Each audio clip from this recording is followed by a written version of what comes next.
یہ کہانی ایک ایسے واقعے پر مبنی ہے جو 1996 میں پیش آیا تھا اور 2015 میں اس بارے میں ایک فلم بھی ریلیز ہوئی تھی جس کا نام ہے ایوریسٹ۔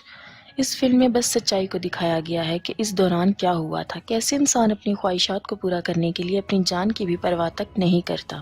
1953 میں ایڈمنڈ ہلرے اینڈ تینزنگ نورگے پہلے دو ایسے انسان تھے جو پہلی بار ایوریسٹ پہ چڑھے۔ اس کے بعد بہت کم ایسے لوگ تھے جو ایوریسٹ پہ چڑھے، کیونکہ ایوریسٹ پہ چڑھنے کا مطلب موت ہے۔ پر 1992 میں روب ہال نام کے ایک آدمی نے اسے اپنا بزنس بنا لیا اور اس نے لوگوں کی ایوریسٹ پہ لے جانے کا کام شروع کر دیا، اور اگلے 4 سالوں میں وہ 19 لوگوں کو بنا کسی حادثے کے ایوریسٹ پہ لے گیا۔ سن 1996 میں روب ایک اور ٹیم کو ایوریسٹ پہ لے جانے کے لیے تیار ہوتا ہے۔ جانے سے پہلے روب کی بیوی بولتی ہے کہ جلدی واپس آنا، کیونکہ وہ پریگننٹ ہوتی ہے۔ روب بولتا ہے کہ مجھے آنے سے کوئی نہیں روک سکتا، اور وہ اپنے سفر پر آگے بڑھ جاتا ہے۔ تاریخ ہوتی ہے 30 مارچ 1996۔ بہت سارے مسافر نیپال پہنچتے ہیں۔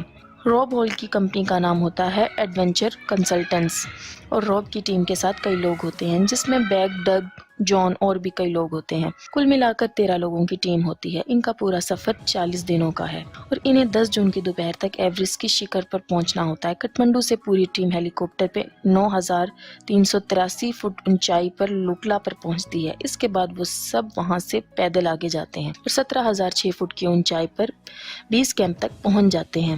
یہاں پر کئی ملکوں کے الگ الگ لوگ ہوتے ہیں جو سبھی الگ الگ کمپنی کے ساتھ ایوریسٹ پر چڑھنا چاہتے ہیں۔ 23 اپریل کو یہ پوری ٹیم 21300 فٹ کی اونچائی تک چڑھ جاتی ہے اور یہاں آکسیجن کم ہو جاتی ہے۔ یہاں پر ایک کیمپ ہوتا ہے جہاں پہ یہ سب لوگ رکتے ہیں اور آکسیجن بھی لیتے ہیں۔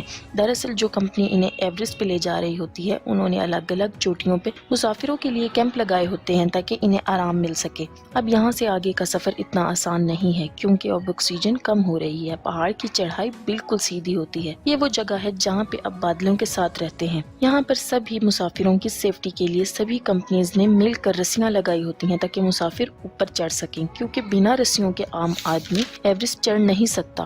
پھر بھی یہ اتنا آسان نہیں ہے کیونکہ وہاں کا موسم، آکسیجن کی کمی اپنے آپ ہی انسان کو آہستہ آہستہ مارنا شروع کر دیتی ہے۔ اب یہ سب یہاں سے آگے بڑھتے ہیں۔ وہاں پہ پہاڑ چڑھتے ہوئے انہیں بہت ہی پریشانی ہو رہی ہوتی ہے، انہیں سانس لینے میں پریشانی ہو رہی ہوتی ہے، پھر بھی یہ سب آگے بڑھتے رہتے ہیں اور 24000 فٹ اوپر پہاڑ پر چڑھ جاتے ہیں۔ اب نیچے کیمپ سے ہیلن، جو کہ روب کی ٹیم میں ہوتی ہے، روب کو موسم کے بارے میں بتاتی ہے کہ موسم تیزی سے بدل رہا ہے اور موسم نے اپنا راستہ بدل لیا ہے، اور اگر یہ اتر کی طرف نہیں گیا تو تاریخ بہت بربادی لائے گی۔ روب بولتا ہے کہ یہاں کوئی موسم نہیں ہوتا، پہاڑ اپنا راستہ خود بناتے ہیں، اور یہ وہاں سے اپنی پوری ٹیم کے ساتھ چڑھائی پر چڑھنا شروع کر دیتے ہیں جہاں ہوا بہت تیز ہوتی ہے اور ایک ایک قدم بڑھانا بہت مشکل ہو رہا ہوتا ہے، لیکن ان سب کی کہیں نہ کہیں ایک ضد ہے کہ انہیں یہ کر دکھانا ہے، اسی لیے لگاتار بڑھتے رہتے ہیں اور یہ اپنے اگلے کیمپ پر جو کہ 26085 فٹ کی اونچائی پر ہے وہاں پہنچ جاتے ہیں، اور اس اونچائی پر موسم بہت خراب ہوتا ہے اور یہاں پر سب یہ طے کرتے ہیں کہ اب یہ آگے نہیں بڑھیں گے کیونکہ آگے بڑھنے کا مطلب موت۔ لیکن جمعے کے دن 10 مئی کو موسم ایک دم خوشگوار ہو جاتا ہے، طوفان کا تو کوئی نام و نشان ہی نہیں ہوتا،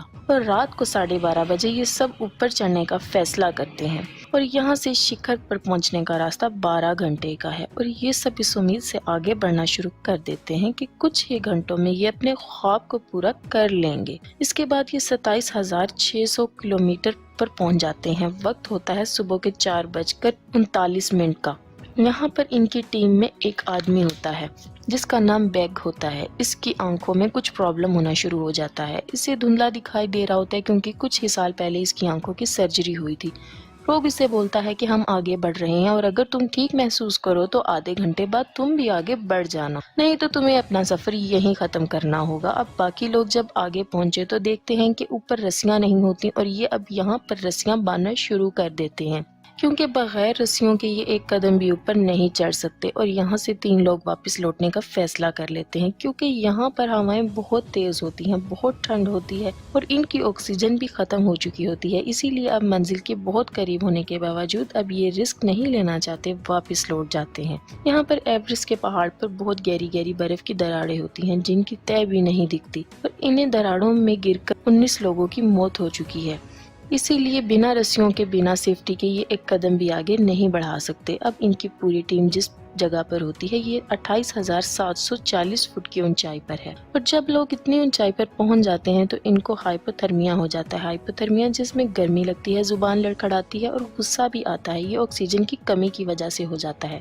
جیسے جیسے لوگ اونچائی پر چڑھتے ہیں انہیں بہت ساری کمپلیکیشنز ہوتی ہیں، جیسے دماغ میں سوجن آنا، پھیپھڑوں میں پانی بھر جانا، اور یہ سب موت کی وجہ سے ہوتا ہے۔ اب یہ رسیاں لگا لیتے ہیں اور پہاڑ پر آگے بڑھنا شروع کر دیتے ہیں۔ ان سب کی حالت خراب ہو چکی ہے، کسی کے اندر ہمت نہیں ہے، بس ایک جذبہ ہے جس کی وجہ سے سب آگے بڑھ رہے ہیں، اور دوپہر 1:14 پر یہ ایوریسٹ کی چوٹی پر پہنچ جاتے ہیں۔ انہوں نے کر دکھایا ہوتا ہے جو کہ کرنا چاہتے ہیں۔ روب اور اس کی ٹیم بہت خوش ہوتی ہے اور کچھ ہی دیر میں یہ واپس لوٹنے کا فیصلہ کرتے ہیں۔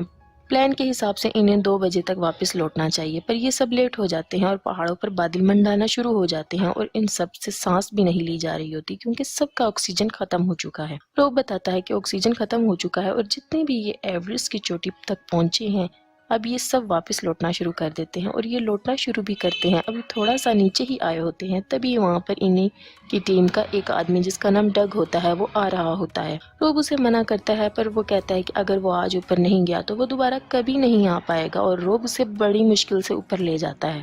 ڈگ کی حالت خراب ہوتی ہے پر وہ ایوریسٹ کی شکھر تک پہنچ جاتا ہے، اور جب وہ وہاں سے نیچے اترنا شروع کرتا ہے تو ڈگ کی حالت خراب ہو چکی ہوتی ہے۔ وہ لگ بھگ بے ہوشی کی حالت میں ہوتا ہے اور اب دونوں اوپر پھنس چکے ہوتے ہیں۔ روب کی ٹیم روب کو واپس آنے کے لیے بولتی ہے پر روب منع کر دیتا ہے۔ وہ بولتا ہے کہ میں ڈگ کو چھوڑ کر نہیں آؤں گا، یہ ایک انسانی زندگی کا سوال ہے، اور وہ رسیوں کے سہارے بڑی مشکل سے ڈگ کو نیچے اتارنے کی کوشش کرتا ہے۔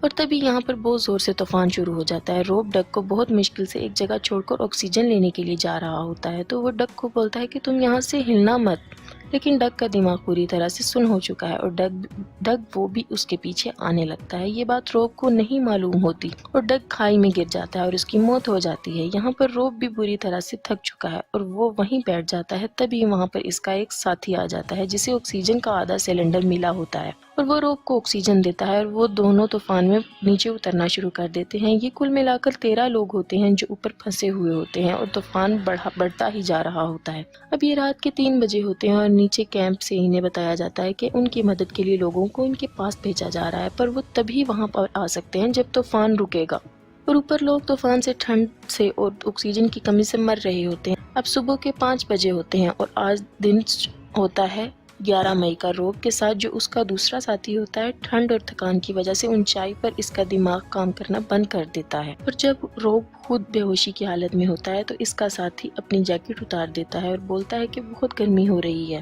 اور پہاڑ سے نیچے سلائیڈ کر جاتا ہے۔ اب تک ان کا کیمپ سے پوری طرح سے رابطہ ٹوٹ چکا ہے، اور جب طوفان بند ہو جاتا ہے تبھی روب کا کال آتا ہے اور وہ کہتا ہے کہ میں ہل بھی نہیں پا رہا ہوں کیونکہ اس کے ہاتھ پاؤں جم چکے ہیں۔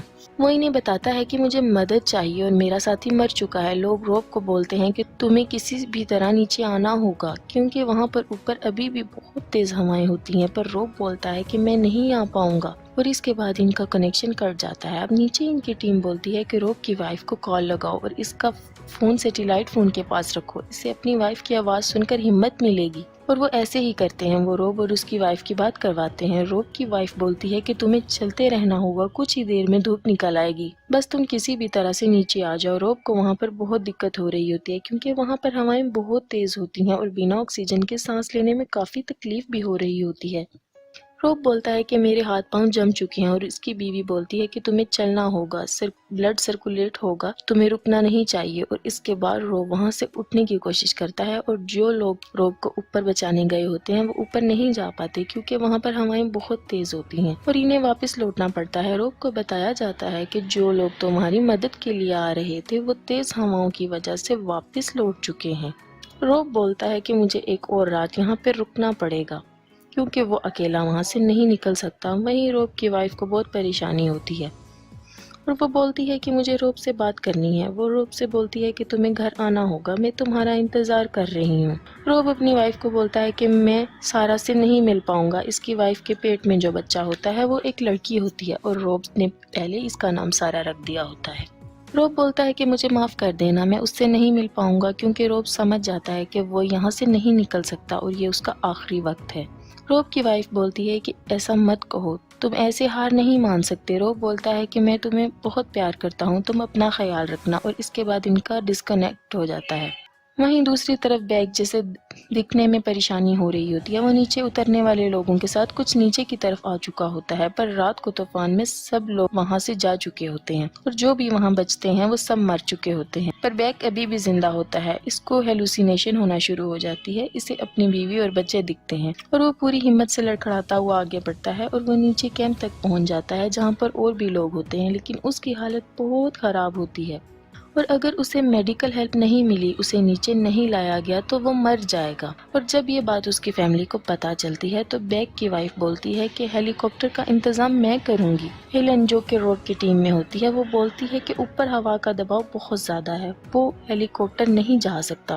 پر بیگ کی وائف نیپال میں جو امریکن ایمبیسی ہوتی ہے وہاں کال کرتی ہے اور وہ انہیں بیگ کی مدد کے لیے پریشرائز کرتی ہے اور وہ بیگ کے لیے ہیلی کاپٹر بھجواتے ہیں اور بڑی مشکل سے وہ ہیلی کاپٹر کی مدد سے بیگ کو بچا لیتے ہیں۔ اور دوسری طرف روب وہاں سے نیچے آ پاتا اور وہ انہیں پہاڑوں میں ہمیشہ کے لیے رہ جاتا ہے، اور دوسری طرف روب وہاں سے نیچے نہیں آ پاتا اور وہ انہیں پہاڑوں میں ہمیشہ کے لیے رہ جاتا ہے اور وہ سب مر جاتے ہیں۔